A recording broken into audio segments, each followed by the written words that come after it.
You are listening to the B.I.G Show with your hosts, Calvin and Garland. The B.I.G Show is a weekly breakdown of the sports world from a fan's perspective. Here are your hosts, Calvin and Garland. It is the big show Big up on this rainy Saturday. I mean, it was just like 80, 90 degrees, and now it's raining. Anyway, I'm Calvin. That's my guy, Garland. Last week I had on a sweater. So what are you talking about? Last week I had on a jacket and a sweater. So this mid-Atlantic weather is always been weird, and it just every year it gets more and more weird. In another month, though, it's going to be 100 degrees for like 3 weeks. Exactly. We are live on YouTube right now. You can catch us on all your podcast platforms. Freshly cut hair. And if you have Spotify, you will be able to see our faces and Garland's shape up that he always likes to show off from. What's your guy's name? Cyndiata. Shout out to Reflection Eternal on St. Paul, right below 25th. If you're in Baltimore, go check them out. Definitely the hip hop barbershop. But let me say this. He normally, he give me the little beige and he make sure the lineup look crisp. And so last night I was hanging out with some old coworkers and I go in and the first thing one of the guys said to me, man, like, yeah, man, you painted up top. I'm like, bro, like, first of all, slow down for a minute. This is my hair. He just threw a little dark on it to make the shape up look sharper. But let's get this straight. I do have a hairline, sir. If he didn't throw any black up there, it still would be a line. He was all like, yeah, man, you all dark. I was like, whoa, buddy, slow down. Garland been waiting all night to set the record straight. I have, because he did. I had to get it straight. I was like, he couldn't wait to get on here and set the record straight to the world. Slow down, buddy. To the people. I want y'all to know. I ain't got to have no Sherwin Williams up this motherfucker. Right. I got a hairline. If he never spray me again, I got a hairline. Okay? Not against Cal's ball. Not against people that don't have hairline. I was just about to say, coming from the ball delegation, like Mike Tomlin says, right. We do not care. Right. Right. So, for my ball delegations, you creeping back a little bit. You going back like the waves. How the wave was up at first, but now the wave all the way. I understand. Cool. Bruh. Nothing against you, bro. Nothing against you. But I want to let you know that I still got a line. With B.I.G spray paint or not. I remember I was probably in my mid 40s, and I went to this barber on in the village, Edmondson Village, and I told the dude, I said, yeah, I want to get my little shape up, and I was just getting a regular cut, then a little shape up, and he was like, yeah, so you just want me to even everything out with the bald spot, and I was like, the fuck you mean? I said, I ain't got no bald spot. He was like, it's just a little thin. He said, it's not a bald spot. It's a little thin back there. Right. So you want me even that out? Nigga, I was ready to go full blown argument. I was like, I ain't got no. So I stopped going to him. So I went to this other dude for a little while. And the dude looked at me one day and he got up on my shape up like he was in my face like this. And he got up on my shape up. He was like, Cal, let that go, bro. Yeah, it be some people. My pastor was like that. He had a little patch right here, but he was all ball up on the top. But he was getting painted up. I mean, it was obvious he was getting painted, even the beard, and it was all black. Like, bro, let that go. He finally went here and went to baldy, and now his wife first lady must have told him he's sexy now because he stopped putting the Beijing in the bed, so he got the little gray and whatnot. So yeah, but for a minute though, he was hardcore holding on to a little island. He was at a little island and his hairline. Sorry, It Bishop. it Yeah, it bro. took me a minute. I now I never got with the. I think I got some color, some spray color, maybe a couple times, but Sure. just wasn't for me. I was just like, Yeah, nah, I can't. bro. I And it's can't. crazy because when he started doing it, I didn't ask for it. I'm a man. I still got my line, right? He just start he just start getting the little card out, hitting the corners, right? I'm like, oh, okay. And the kids used to, my girls used to joke, oh, I see you got painted up. They like, whoa, whoa. But now I'm noticing he's spraying a little longer, and he's spraying a little further back. First it was just a little, little squirts along the line. Now, Calvin, he be a couple minutes, and then he be going a little further back on the top of my head. And Bruh. he He going, Michelangelo on your shit now. he He going a little hitting your Sistine Chapel. right. Bro, I was like, what you doing? He going a little further back now. He getting it. And sometimes I notice when I bend my head in certain light, it look a little thin up top. I'm like, oh, okay. Well, We say all that to say age yeah, gracefully, my brothers. yeah, yeah. And shout out to all my people. I know our age group is tired tonight because they was out at the Wu-Tang concert last night. And so I know a lot of y'all, I didn't go, but I know a lot of y'all woo forever. Shame on her. Try to great name on her. Hey Yeah. man, what we got going on today? So, man, we're gonna talk a little baseball. I know y'all don't like baseball, but we do. So we're gonna talk a We little do. Orioles. We're gonna talk Corbin Burns. Some big news just came out about him. We're going to talk a little basketball. It's NBA Finals going on. Our sports topics are about to end in about another week and a half. And so we're going to talk a little NBA Finals, big win, big Halliburton. Going to talk a little bit of that. Tom Thibodeau was fired from the Knicks. Going to talk about that. Calvin and I were debating during the week about the worthiness of Thibodeau and maybe what a local team should do to try to get him. And let's start off, man.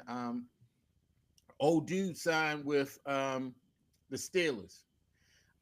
52-year-old. I'm sorry, I'm just joking. He's not 52, but he's close. Four-time MVP quarterback Aaron Rodgers has agreed to terms on a one-year deal with the Pittsburgh Steelers. The team announced on Thursday, ending months of uncertainty around his future and uniting a future Hall of Famer with a club that desperately needs a quarterback. And so this has been something, man, just about so long in the waiting in terms of, was he going to sign? Was he going to go with the Steelers? He had all of these choices and everything like this. And so does this signing move the needle for the Steelers? Does this make the Steelers a contender for the AFC North? So Mike Tomlin makes the Steelers a contender. Like that, it's been proven. They're going to always be a contender because Mike Tomlin is the coach. This does move the needle for the Steelers, but the bar was set low, so that's not saying much. You talking right now? They had Mason Rudolph starting, so anything above that is an improvement. So yes, it does move the needle. Does it make them a real, true contender for the AFC North as far as being on the level of a Joe Burrow and a Lamar Jackson type quarterback? Absolutely not. Now, Aaron Rodgers, I believe Aaron Rodgers is a decent quarterback, and at this point, I would put him slightly above average because at the time that he was a great quarterback. But I think Aaron Rodgers is chasing the ghost of Tom Brady for whatever reason. Like he desperately wants another championship. We Mm-hmm. already know that. But he feels like he can get it at his age with very minimal work. I mean, he's going to mandatory OTAs now just to sign the contract, but his history, his later years with the Packers, his year with the Jets, even the year he got hurt with the Jets, he didn't really get in there and do much work. He wanted to be surrounded by his people. He's not getting Devontae Adams this season, so yeah, man, I don't think Steeler fans are excited as people try to make them out to be. You may have a pocket of them, but I think a lot of Steeler fans and a lot of the comments that I read whenever they talk about Aaron Rodgers, they're just like, dude, find somebody else. Now, their only other option was Kirk Cousins. I'd take Aaron Rodgers over Kirk Cousins, but yeah, man, I don't think it does much for the Steelers other than what they would have normally done anyway. He is better than Mason Rudolph, though. It is a cheap upgrade for the Steelers. I mean,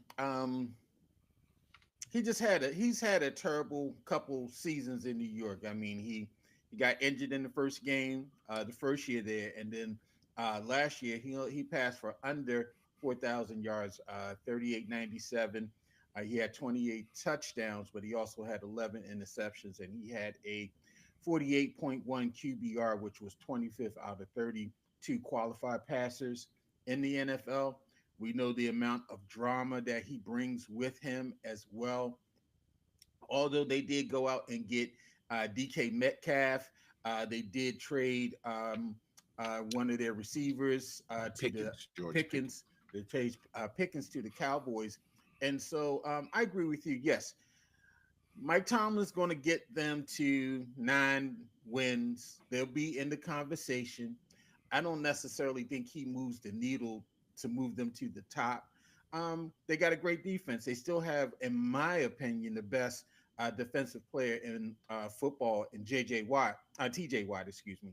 And so uh, they're going to, Cam Hayward's still there. They're going to play hard on defense. They're going to win some games they should not win, and they're going to be in the conversation.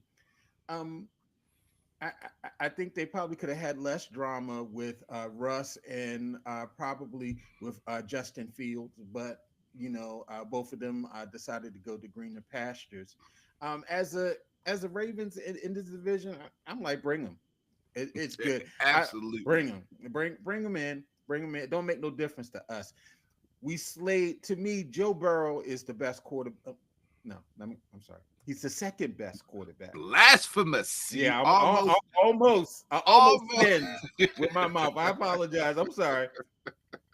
He's the second best quarterback in the AFC North, and that's saying a lot because he's right on the heels of Lamar. I mean, Lamar is one; he's 1A if we were rating it. And we won both of those games last year.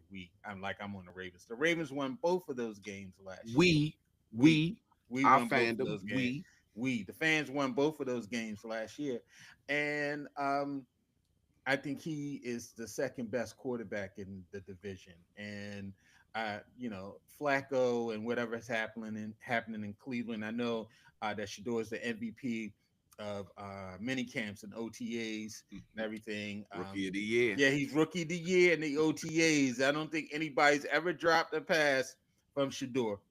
And so yeah, I to me, yeah, come on, bring your old ass up in the AFC North, and we normally split with them. We don't normally get 2 games, and I ain't gonna get out here and get bold and talk No, about we we're gonna getting two. take both. We getting But 2 games. we getting 2 games. All right, We getting I'm two with you games. then. All right, let's go ahead and Yeah. be bold. We're gonna get these 2 games.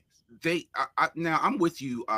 They would have. I think they would have had a much better chance as a playoff contender with Russ in his second season with them, and with the Right. Justin Fields after being behind Russ half of the season. Even though Justin Fields was doing well, the one thing that we've always had an issue with Pittsburgh quarterbacks is bringing them down to the ground. Of course, Ben, but even when you got to Kenny Pickett, we just couldn't sack him. He was a little bit mobile.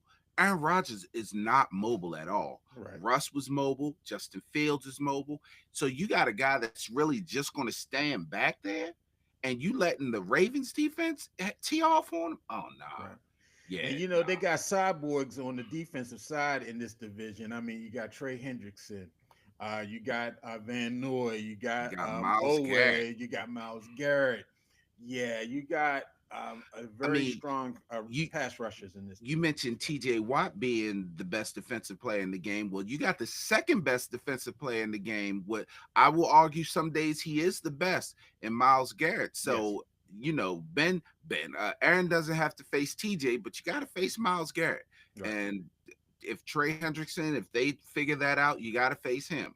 You got to face a Ravens defense that was number 2 in sacks last season Right. and can only get better this season. Right. So, yeah, Yeah, yeah, yeah, yeah, yeah. yeah. It's gonna be tough sledding. It's gonna be tough sledding. Yeah. And it's so ironic because him going to the Steelers opened the season versus the Jets, and so we're gonna see how it's gonna be so much drama behind that. But I'm With the glad that Jets it's and finally Justin over. Fields, Justin Yeah, and Fields with being the Justin Fields quarterback. being the quarterback there, so So that's yeah, going to be, yeah, it's that's drama right yeah, there. that's going to be a lot of drama right there. And so we'll see what happens with the Steelers coming up this season with the signing of Rodgers. And so let's talk a little NBA Finals, man. Big game. You know, a lot of people they try to bail out, and you know, it's amazing, Calvin. We only hear this for basketball, and a lot of times I don't want to make everything race, but it's amazing that when we get quote unquote two small market teams, it's always an issue for basketball. I think Adam Silver pointed out the other day. He said nobody ever says anything when it was Green Bay and Pittsburgh in a Super Bowl. Those are two small market teams. We don't say that with baseball when it's a small market teams that are in the World Series. Nobody's thinking about ratings. But when we come to basketball, it's always a thing of, oh, you need the large markets. These are the best teams that are still here. And if you enjoy basketball, you can't tell me you did not enjoy Thursday night's game. The Pacers came back from 15 down in the fourth quarter to win on a last second shot by Tyrese Halliburton, who has proven himself as one of the top guards in the league in this playoff season. They won 111 to 110, despite 38 points from MVP Shea Gilgis Alexander. He put on a show, but the rest of the team didn't really show up. Chet Holmgren only had 6. Jalen Williams only had 17. And Lou Dort, he had 15, but it was not impactful. I don't think they had any other scorers in double figures. But the Pacers, all the Pacers starters scored in double figures, led by Siakam with 19. And Tyrese, it wasn't a high scoring game for him, but he had 14 points, 10 rebounds, 6 assists. And one of the things that was key for me in this game was that although the Pacers turned the ball over a lot, they had 24 turnovers. I think that OKC was only able to convert those 24 turnovers, into 8 points. And so they never really they got a lead. It was not that a blown out lead like 20 plus. I think they had leads from 15 to 10 to 9, but they were never able to put the Pacers away. And so, did you get a chance to watch the game? Any thoughts about it? I did watch some of the game, and now let's go back to the Adam Silver comments about the small markets, and I think one of the things that has driven basketball pretty much for eternity is the superstar power. And when you look at these two teams, you got Shea, but he's not a superstar in the minds of people nationally. I would say they don't get as much airtime as, say, a Certainly. Anthony Edwards, of course, a LeBron James, a Luca.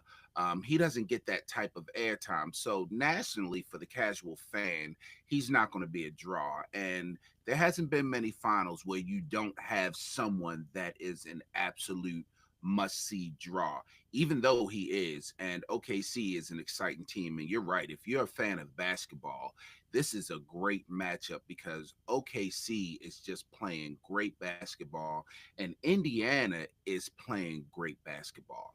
Tyrese Halliburton is starting to become slowly, well, I don't want to say slowly because it's been throughout the playoffs, but he's starting to become must see TV. Like, you absolutely cannot not watch a game that he's playing in, a big game.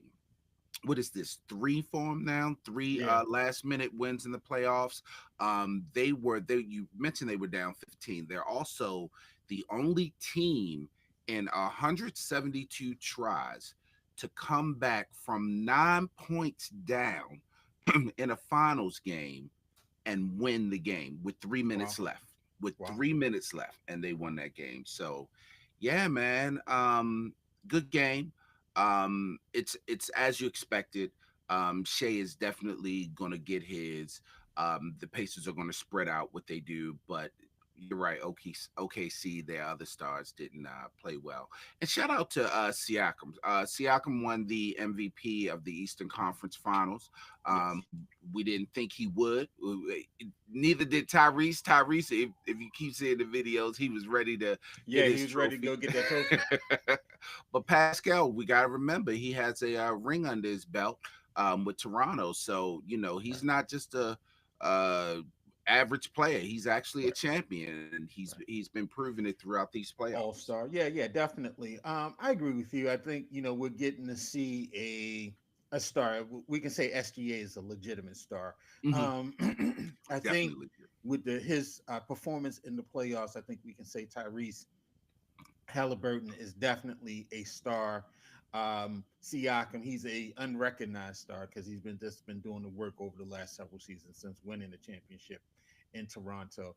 And so, yeah, I know it's not quote unquote the big names, but yeah, if you love basketball, you love great basketball. I mean, as soon as Halliburton got that ball after OKC's miss, after SGA missed that shot, I was like, okay, he's taking the shot. He's not giving the ball back and he's going to hit the shot. As a matter of fact, I heard on one of the podcasts last week, he has the second highest make percentage in the last 10 seconds. He's behind Jalen Brunson this season. And Wow. so he's a guaranteed bucket with seconds left on the clock. And he's just proven that in all of the series that they played. And as a matter of fact, the Pacers have never been behind in a series so far this playoff season. And so, Ah, yeah. I And didn't know so, that. yeah, first round, Good for second them. round, conference finals, and now the finals. I did pick OKC to win this 5-1. I think it would be a gentleman's sweep. I didn't think they were going to get one in Oklahoma, but they did. I still like OKC. I mean, they played tremendous defense. I mean, SGA was pretty much unstoppable. Yeah, you need a little bit more out of your starters and your bench. And you just got to realize Indiana is playing until the final whistle. I mean, they're Hmm. playing to the final buzzer. And not saying that OKC quit. I don't think they quit, but those guys kept on grinding. They kept on grinding. They kept on grinding. You cannot take a play off even with 3 minutes left. They are work. They have the talent to be there to be engaged. Because like it was about 4 or 5 minutes left. I was like, okay, it's 10. It hovered around 8 to 10 points. And I was like, these guys will not go away. Then looked up, they were down by 5. It's like, okay, they're still in it. Then they hit a 3. It's like, okay, yeah. So you got to be prepared. You got to be ready. And so hopefully, now I think it's a travesty that the next game is not until Sunday, which is a mess. Okay, you play on Thursday, no game on Saturday. No, no. Yes. To me, in the old days, it would have been a game yesterday. They would have played Thursday and Friday. Yeah. Then that Saturday, Sunday would have been travel day or whatever, and then they would have picked back up on Monday or Tuesday. Yeah, how are you going to play the first game? Maybe that's why people are griping too, because the way that the schedule's just laid out is horrible. The NBA has been over the past couple seasons. The NBA scheduling for playoffs and all have been really weird. If you know, so well, after the play-in, the first round of the playoffs seemed to have stretched out like that, but the finals seemed to have went every other night. Like Yeah, it was weird the way it's weird the way they do it. I'm not quite sure. Basketball players and all they listen and watch and they can see in the age of social media you can't help but see what's being said. OKC probably heard all of the OKC should win this, there shouldn't be a problem, the sweep, gentlemen sweep, very few even picked a 7 game. That may have motivated Indiana. If you think about it, OKC is now in a position where they're young. So this may motivate them to be like, well, okay, we got to step up. These boys are playing. But now you're going against a team that's like, we can do this. Like we can. Everybody's against us. This is us against the world. So You got two strong-willed teams playing now. I think game two is going to be exciting and amazing. Game two may actually be the game to decide who's going to be the finals champion. Game two may actually decide that. If OKC goes Mhm. down two, It's gonna be they're tough sledding. young. Yeah, they're young, and they may fold if they go down two. If they win game two, they may have figured out something to combat Halliburton and the boys with that Right. and Siakam. So And they've been we'll here see. because I believe Denver won one of those games in OKC, the first two of that series, and so Hmm. they went into Denver 1-1, and they were able to pull out those rest of those games, and so yeah, so they're up for the task. So we'll see. Oh, excuse me. Tom Thibodeau was fired after leading the Knicks for 5 seasons, and he took them on their deepest playoff run in 25 years. And so, after losing the Eastern Conference Finals to the Indiana Pacers, it was decided that Tibbs would be let go. This was Tibbs' third head coaching stop in the NBA before the Knicks. He coached the Chicago Bulls and the Timberwolves in Minnesota and regularly led teams to the playoffs, but has not made a NBA Finals. He has a 57, 57% career winning percentage, the highest of any coach without a Finals appearance in NBA history. Um, this was a shock. I mean, it's crazy. First of all, I don't think people really realize this. New York has not won a championship since Nothing. 1973. Nothing. Nothing. The Knicks Nothing. have not won a championship since 1973. You would think that they were winning championships. You would think this was the Boston Celtics. The Knicks, in its history, they only have two championships. But you would think they had the pedigree and the history of the Lakers and the Celtics. Yeah, that's crazy. But all right, you had a coach. He had a lot of positives, but also he had a lot of negatives in terms of, really not using his bench, players logging extensive minutes under his regime. But he took them on their deepest playoff run. They were, a legitimate contender for the Eastern Conference title this year. Lost a tough series and then the Knicks let them go. I mean, what's your thoughts on this? Was this a wise move by the Knicks? No, I mean they. He also got him back-to-back 50-win seasons. Yeah. He's gotten the most out of Jalen Brunson. I mean, they can't play defense. We all know that the defense is not up to par. Right. The defense isn't as horrible as a lot of people try to make it, but it's still they're probably not getting the most out of the defense. But it's just like when we talk about Harbaugh with the Ravens. Like people will always say to us, "Yeah, we can get rid of him, but who you going to get? Like who out there, who's available in the NBA that's going to take the Knicks further than what Tibbs has done thus far? I think going to the Eastern Conference Finals, that should have at least secured him another season. I mean, Mm-hmm. you got to figure that the only thing better than that is the finals and the championship. Like the bar is set really high, so you're going to put pressure on a team and a brand new coach to achieve past that, because once they don't, New York is going to be in an uproar. You gotta keep the guys there. Now, on the other end of that, the fans of the Knicks, if you actually listen to them, even though the media and all of us are like, why would you do that? The fans were actually in favor of that. A lot of them were like, yeah, Mm-hmm. Tibbs wasn't the guy. He just couldn't take him to the promised land. But I'm with you. I'm with you, Garland. Like, how do you even know what the promised land is? Right. You ain't never been You ain't there. never been there. You ain't never been there. Like you were you even a fan? Were you even alive when they won? Were Right. you even paying attention to basketball? Like you've never been there. So how do you know what the promised land is? Like you got Mm-hmm. a guy that's taking you farther than you've been in many years, and you fire him and you're okay with it? Yeah, I I think the I don't get closest they got was the OJ finals. That's when They played Houston in the finals, and OJ. They broke into the game to follow Mm-hmm. OJ as he was him and AC Collins. Al, Callings was Al, him and AC. AC, I Al don't forget. Collins. I was home watching the game, and they broke into the game. I was like, why are they following OJ? What is I'm going in, on? I'm in the car with OJ. You know who the fuck he is? I'm in the car with Right? OJ Simpson. Yo, that was bizarre. That was bizarre. But I agree with you. I mean, he's been successful. Yes. I do think his style eventually wears out. You get a lot of success. I mean, you're going to make the playoffs.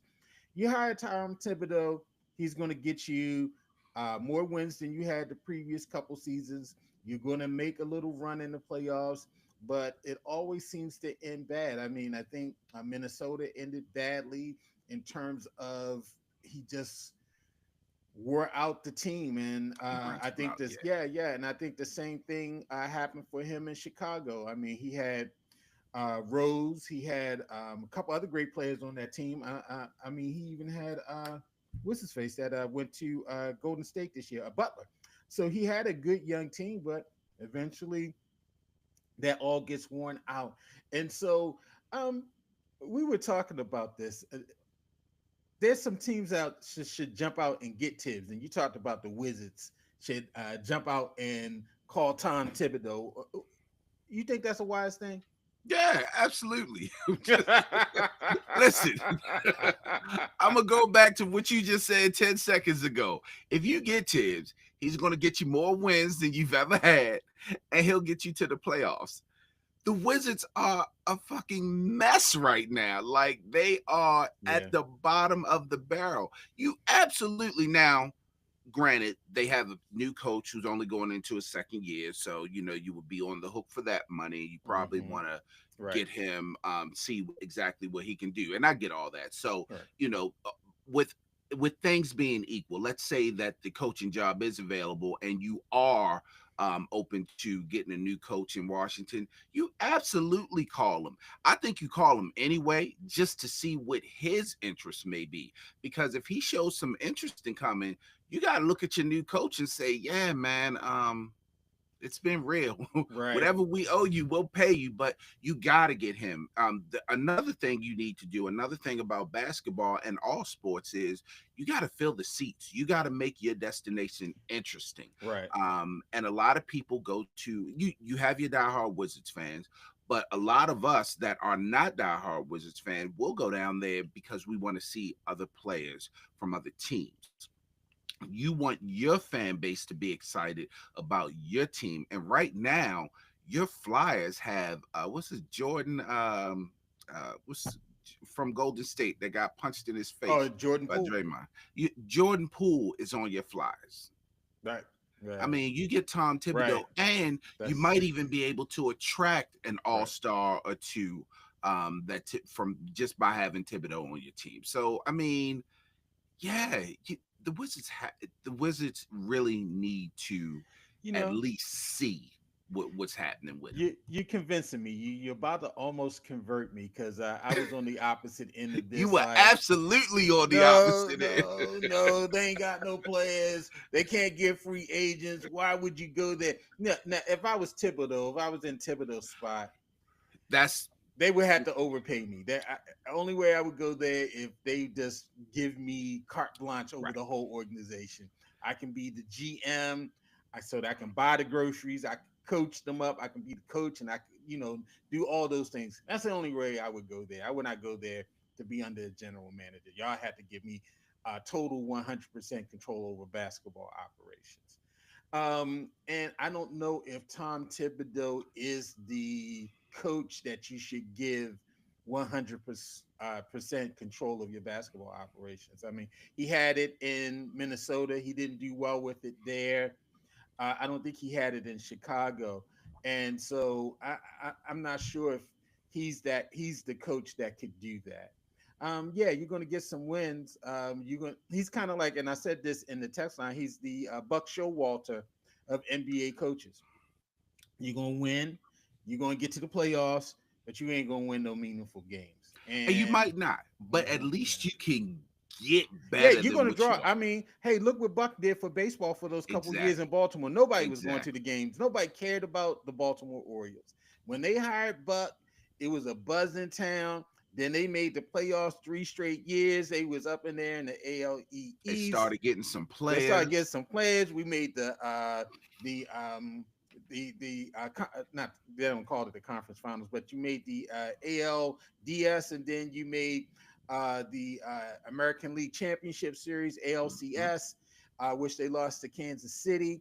Yeah, so they were there, and then after that, it was like, uh, we're not getting closer anymore, and that's what you're going to get with Thibodeau. But I think it's merits. I agree with you. I think it's some merit in bringing in a Thibodeau because yeah, it does bring some interest to your team. It does get you some wins.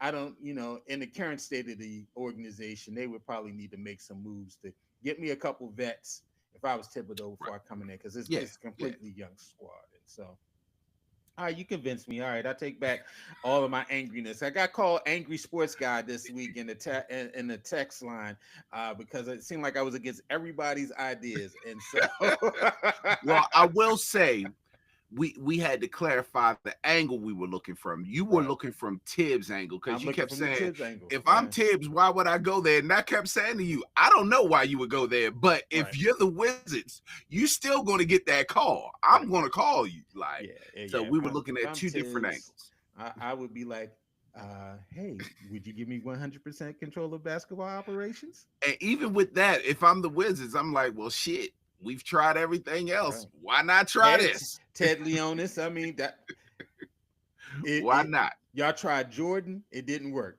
Y'all tried y'all tried Gilbert Arenas, it didn't work.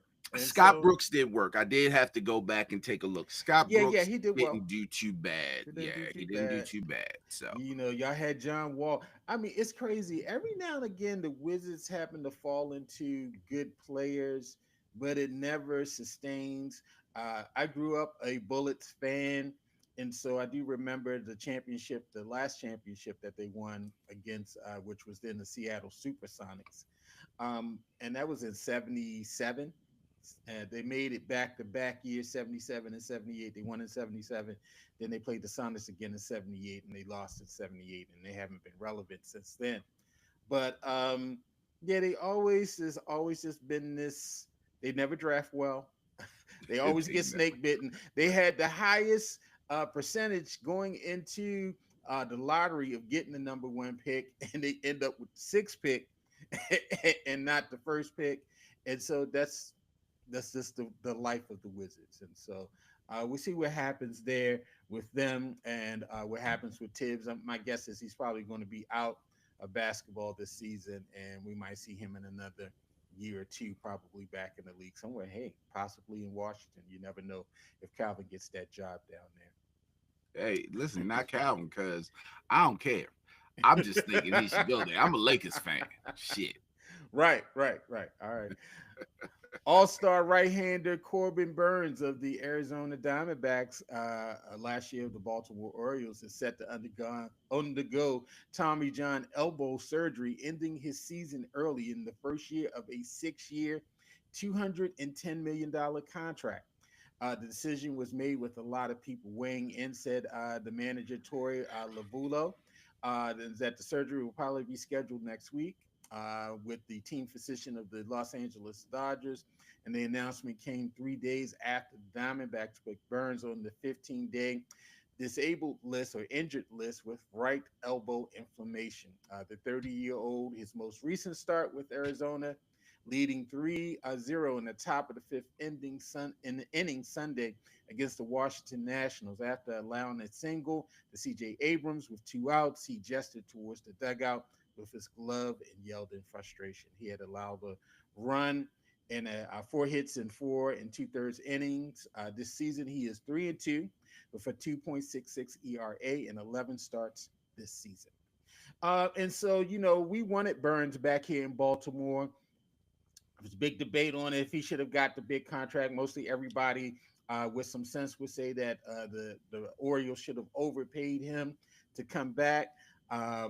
Arizona did give him the money in the years that he wants. He's from the state of Arizona, so also there was a desire, I understand, to be closer to family. Man, did the Orioles dodge a bullet? I mean, 2020 is all 2020 hindsight, whatever the Yeah, saying is. It's 2020 is, always yeah. Hindsight's 2020. yeah, hindsight's 2020.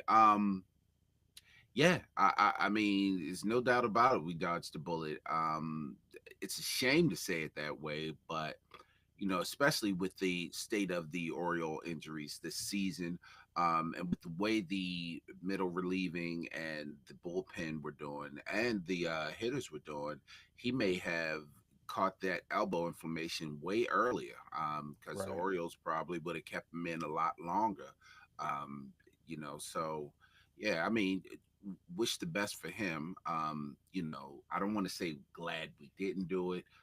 Just we were fortunate to not have to have faced that injury, because we would be in the position that we are now without a legit starting pitcher. So yeah, man. I mean, yeah.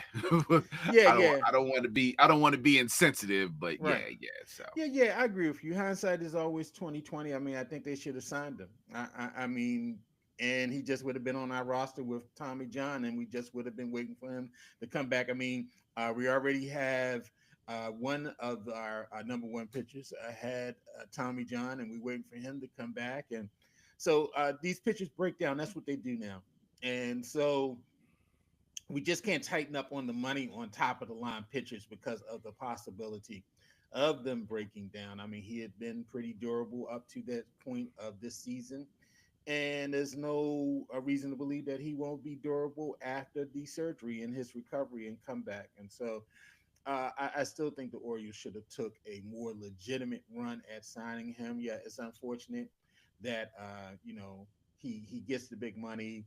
Not for him, I mean, because he's still going to get paid while he's on IL and he's recovering. But for a team that people were considering to be a contender in the NL West, I'm sure that for the Diamondbacks, this is not great news. For the way that the Orioles have performed this year, it probably just would have been like, another person on the injured list. As a matter of fact, I'm just seeing that Mountcastle, he's going to be on the IL. He's going to be out 8 to 12 hmm weeks. You made some decisions to bring back people. You let go Santander. You brought back Mountcastle. You brought back a couple people. You brought in O'Neill, who's really done nothing for you. Although we just won six, the Orioles just won six straight. They lost last night though, 5-4 to the A's in Sacramento. Just a tough outing for Dean Kramer. He couldn't get out of the third inning for some reason. The guy had a 3-0 lead. And he came back and gave up 4 runs in that inning. Although they did tie it up with a Jackson Holiday home run, they still were not able to stop the A's from getting the lead. And so, man, our playoff chance is pretty much over. nah, You nah. still holding on? Yeah, man. They threw Cowser back in the lineup. Yes, You Council's you back. you You got our boy coming back on third base. He's coming back. Yeah, man. Westberg's coming. Hmm. I mean, they peeled off 6 in a row, and 3 of those 6, because I know y'all got on me when they won the first three. Oh, it's the White Sox, but it's wins are wins, but they peeled Yes, off the three White against Sox. at the time the first place Seattle Mariners. I told Garland they were for Garland was like they not in first place, and I was like they not anymore. they not any, they not anymore after dropping those three to the Orioles. Right. Yeah, man, I think the Orioles still have an outside chance. Now they have to continue to play consistent ball. They don't have to win 6 in a row, but they do need to start winning series. One of the things that was really killing us, we were just losing series. I mean, even if we were Right. winning 2 in a row, it wasn't a series. It would be the end of one series, the beginning of another series. We got to win the series. I think they still have an outside shot, man. Jackson Holiday is starting to become a true all-star. Hmm. I mean, O'Hearn is still on fire. Mountcastle really wasn't hitting that well anyway. His glove was impeccable, but you could have switched him in and out of the lineup. So, yeah, man, the pitching is starting to come around. The Bun didn't have a great outing last night, but No. Eflin, what's the other young boy? They've been consistent. Even Morton, Hasatachi, he's been he's been good, but very I'm thinking well. about the other. Geez, he Sagano, pitched the other night. I can't remember his name. He just Rogers, pitched the other night. or Povich. Povich, Povich, Povich. Povich has had some good outings. His win loss Hmm. record doesn't show, but he has had some Yeah, good he pitched outings well the lately. other night. So yeah, man, I they got an outside shot. It ain't gonna be easy, but Mhm. they got an outside shot to do it. I So I'm just still play, not win some saying no. games, win some games. Let's not. I agree with you. Don't lose every series, but go out, win some games. Gotta win some series. Yeah, Yeah. just let it play out. I was looking at the White Sox record after they got swept by the Orioles. Although they lost the next game to the Tigers, they did take two or three from the Tigers, so they eventually won another game. Because I was going to be like, they haven't won a game since they played Baltimore, but they have won a game since they played Baltimore. As a matter of fact, they won three. So I'll give the White Sox some credit. Yeah, I agree with you. I think they just have a long road ahead of them. I think they're probably not going to hire a manager in season this season. I think uh, the current interim manager, he's probably going to finish out the season. Then they'll probably hire someone after that. Yeah, I think you just play the games. I mean, at some point last year, we thought the Tigers were done. I mean, the Tigers thought they were done. They traded Jack Flaherty. They started unloading, as other teams do during the trade deadline, and then they caught fire and Hmm. they won a series in the playoffs, and they were in contention. And so it can happen, um, despite them in the 6 game win streak. They still struggled a little bit with the bats, and that's just always concerning. But most of their bats that they were depending on going into the season have been injured, and so they got to find a hit somewhere. I think the pitching's finally starting to show some life, despite that one inning that Kramer had. He was pretty solid for the rest of the game. Only gave up one run for the remainder of the time that he was in the game. Like you said, I think that's been the biggest change in the win streak was the starting pitching. I think the ERA was in the 2 point percentage range, and so they were doing better with the pitching. It just seemed like it was slow pitch softball for a while. They were just people just coming out and raking on them, and so they tended to do better those last couple games. And we'll see how it ends with this series. Hopefully, they'll get the series win and then head back to Baltimore for a couple games. Even underachievement, Adley Rushman had an amazing Yeah, series in yeah, Seattle. yeah, He yeah, he, yeah. He's he from the was Seattle area, they say, and so he had a lot of family out there, and yeah, he crushed the ball. A couple home runs over that yeah. series, a lot of hits. I think he went over last night, but hopefully he continues up the trend. I still don't know why he's batting number two. Oh my Yeah, I still don't know why he's so high up in the lineup. I know he No had a one in couple good Baltimore games. knows why. I don't even think the Orioles know why they keep Yeah, putting him in the number two I spot. don't know why they keep putting him in the number two slot. And Henderson didn't play last night. Was that just a regular night off, or was he's not injured? Is he? I hope he's not injured because he's starting to play consistent ball with the bat. He's starting to hit the ball Right, more consistently. But I don't know. I didn't hear anything. Hoping it's just a night that he needed to rest. Giving him a rest night. right. Um, so we'll Yeah, see. yeah. He did not play last night, and I'm looking at the box score right now because Mateo played short, and so yeah, it looks like it was just a regular night off. It was no issue there, and so I know within these road trips, sometimes they are. Oh, he did come in and pinch hit, and Okay. so yeah, so he's not on the injured list or anything like that. All right, so man, now we at a point of the show that everybody loves. Come on, yo. So let me go ahead and start, man, because This guy. y'all see this guy that's next to me. This guy. His name is Samaye Cal Coates, or During football season, he's club level, Cal. Um, it's wine season. It's wine festival season. So right now he's sommelier, Cal, and sometimes we missed recording last week, and sometimes when we record, we haven't done Saturdays in a while because Calvin and Katina, they have a grandson. He usually spends the night with them, and he's there with them on Saturdays and stuff. And so he's got priority. That's the priority, taking care of his grandson.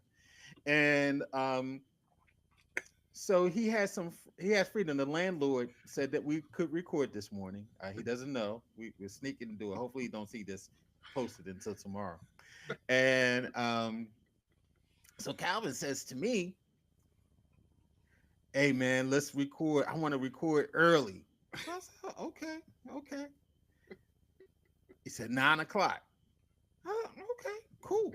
Cool. I'm old. I ain't sleeping at 10. I've never been a late sleeper. So, I ain't got no problem getting up for 9 o'clock.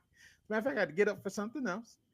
And so, as you've known in other broadcasts where Calvin has got me into the illusion that we're going to record early, and then I'm set up the equipment and I'm waiting and I'm waiting. And I'm like, Cal, where you at? Oh my God, I just woke up. He got me like this a couple of times, y'all.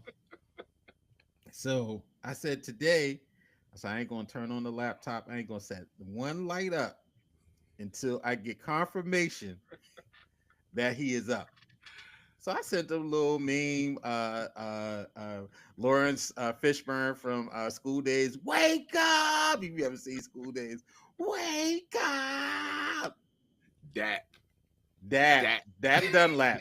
Yeah, that's right. That Dunlap from School Days. I was in college when that came out. That Dunlap.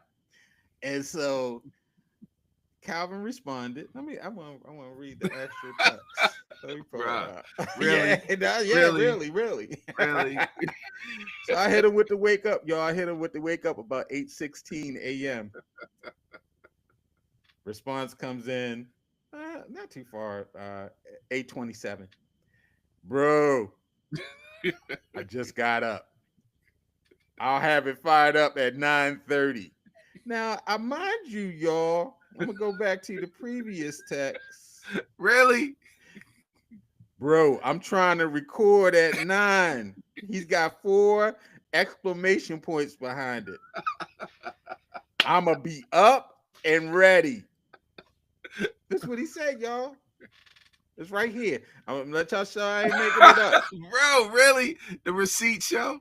Yeah, you can't see the rest of the conversation, but yeah, yeah, I'm up and I'm gonna be up and ready.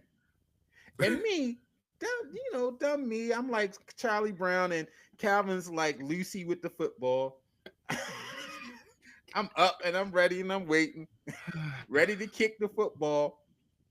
He pulls it right out, right while I'm about to approach and throw my leg in it like I'm Justin Tucker from the good old days, about to hit that 66-yarder up in Detroit. Yeah, y'all. Calvin, come on, Sommelier Cal. You can't be texting people talking about you gonna be up and ready, and you ain't up and ready. He get me. And they call me angry guy, angry sports guy, but I be soft sports guy because I fall for this every time. I fall for it every time. I Wait, do. but, and you're right. You're right. I can't say anything against it. You're right. But this time, usually if I say 9, I might not text you until 10 and be like, yeah, man, my bad. At least I got you before 9 and said 9:30 and was here at Right. At 9:30. least I had sense enough to text him. One, to wake him up, and to check to see what time. Because normally I just be like, yeah, Cal, he's pretty dependable. I'm waiting, and I'm waiting, and I'm waiting, and all of a sudden, 10 o'clock, 10:30, bro. That's usually what it is. Yeah, that's usually what it is. Y'all, this man, But y'all. but now I don't want y'all to think this is every right. It's only when I say let's go early. Like let's go early. It is. And It is. usually my early isn't 9 o'clock. I'll be like, yo, let's hit it at like 7 or 8. Knowing damn well I'm not getting up at 7 or 8. I don't even get up to pee at 7 or 8 o'clock. I'm deep in the sleep. So this time I said 9. I made 9:30. I mean, it's still not the target, but it's better than what it used to be. It's better than what it used to be. Damn, Garlic. In front of everybody though, yo. Sorry, y'all. And to close out, one more quick one. Come on, yo. Come on, the mole that is living under my front step. Now, I'm out here in the wilderness, and out in the Hartford Hills, we got wild animals everywhere. One year we had a bunch of rabbits living in our yard. Uh, One year we came home, there was a goose or a duck that had burrowed itself in the corner of the yard and had laid eggs and was waiting to hatch. Was sitting on eggs waiting to hatch a bunch of ducklings. And so we protected. We didn't move it, and then eventually they had the eggs. The eggs cracked, and he moved on. I got a tree in my yard, so the birds are there every morning. I hear them, and so the other day, my children, I was like, yeah, I noticed a little hole kind of had formed next to our steps because we had a little erosion of the soil that was right up against it. And I was like, I think something in there. And the kids was like, yeah, I think so too. And I was thinking it was a rabbit. I thought the rabbits had came back. And they like, oh no, they took a picture. It was a little mole, saw the little whiskers. They looking out, seeing what time we leaving. And y'all back from church? Where y'all been all day? They just out in the yard. And so we did get some traps. The guys came. So I was up early today to get the trap set and what have you. And hopefully this will trap. We're doing a humane removal. So we're not poisoning and trying to. But come on, moles. Y'all making me spend vacation money. This was vacation money that I got to spend to get you out of my yard. All right. So hopefully when you hear this podcast, you'll go ahead and just leave. That's what happens when you live on 100 acres of Hartford Hills land. When you 100 if you if acres. you was back here in the concrete jungle, you just have to worry about cats and Right. stray dogs and stuff. Right. I call animal control. They were like, oh, we only deal with cats, and you gonna have to call the wildlife people. I'm like, oh, Yeah, when I did pest control, we didn't deal with moles too much. that didn't. Nah, they're kind of difficult to trap. You know what I mean? Like Wow. they Thank you, gotta want Kelly. to come out. They gotta want to come out. Like they're Right. kind of difficult to trap. And if you notice, because like you said, your daughters had to take pictures of it. Like Right. you won't see it. Right. Most animals you'll actually see them at least once or twice. Right.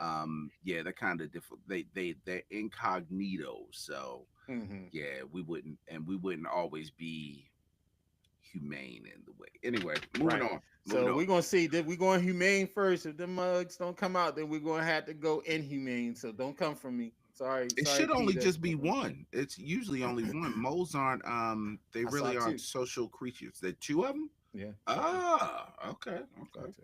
Yeah. Well, all right. Well, good luck with that. Thank you.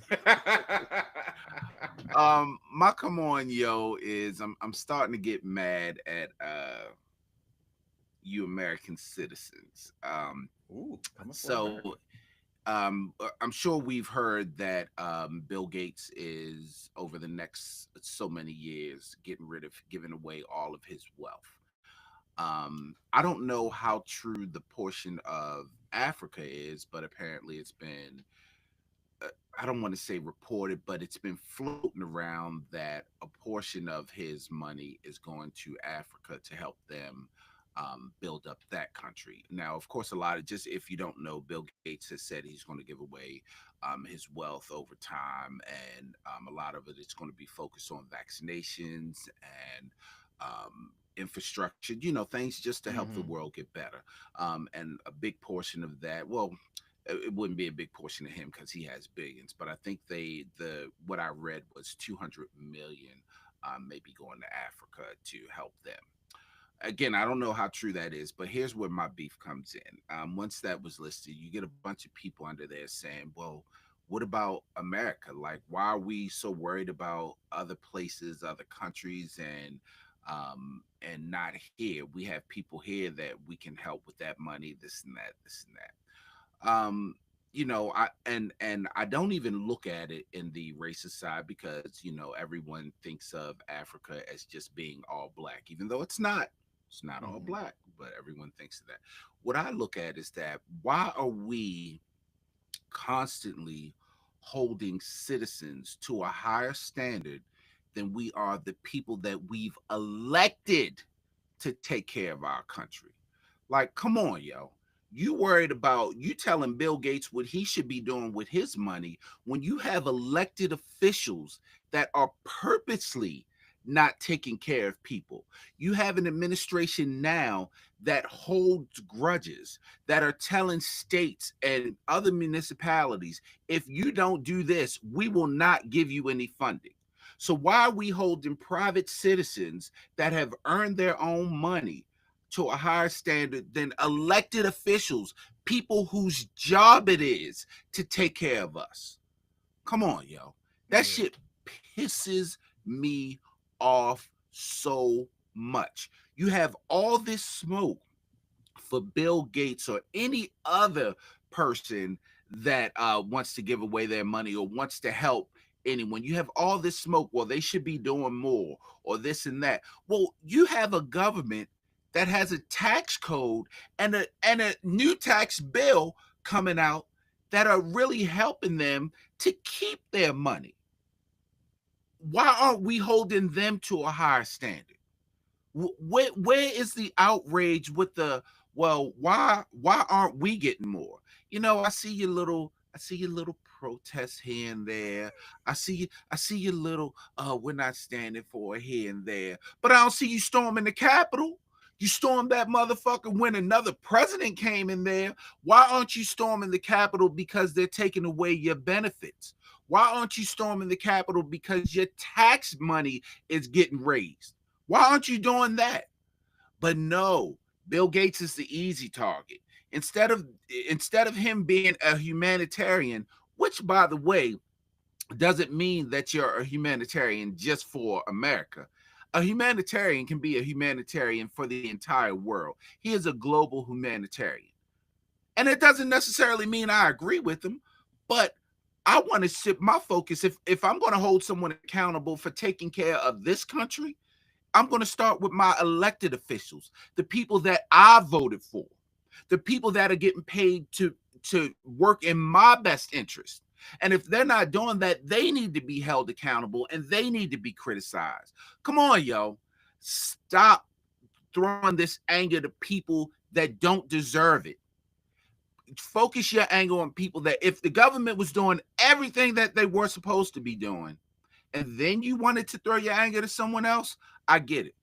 But we all know that the government has never, black, white, Asian, whatever it is, the government has never supported the people fully in this country. Come on, yo. Come on. It's misguided anger. Yeah. Come on. Yeah. We need to turn our attention to the ones that uh, are really accountable for what we're dealing with as a society. Absolutely. Definitely. I think Bezos' wife is giving away all her money too. I know she's giving billions to HBCUs. All that money she got in the divorce settlement, she's been giving it away. Good for her. Right. I Hey, I'm think a HBCU. Did you know that the B.I.G show is a HBCU? If you can give us some money, we'll take it. it's isn't she dating an HBCU? anyway. Anyway, anyways, hey man, another good Yo. show. I'm glad Garland made it at 9:30 because I was a little concerned that after my history, when I said not 9 o'clock, he was going to be like, "Nah, son, I'll see you Sunday." So I thank do. you for making I do. it. I'd be like, all right, see you Monday. So thank you for sticking with me. Thank you all again for joining us. We got it. We made it through, y'all. We are live on YouTube. We're on all the podcast platforms. If you have Spotify, you'll get to see our faces in Garland's Beijing. You get to see his, get to see how he got the Dutch boy up in the front. He gonna stop. Hey man, Sherman Williams. Let me hit this outro so we can get out of here, man. Plus, I gotta get some breakfast. I didn't even get no breakfast. Yeah, I ain't got no breakfast because Garland rushed me to get up. You have been listening to the B.I.G. Show. Up and ready. The show was produced and written by Calvin Coates and Garland Thomas. My for wife All was Things like, Black "Man, Productions. this is really early." Follow us on all of your it's podcast Garland. media platforms. I'm gonna be up and ready at 9. Later, man. Peace.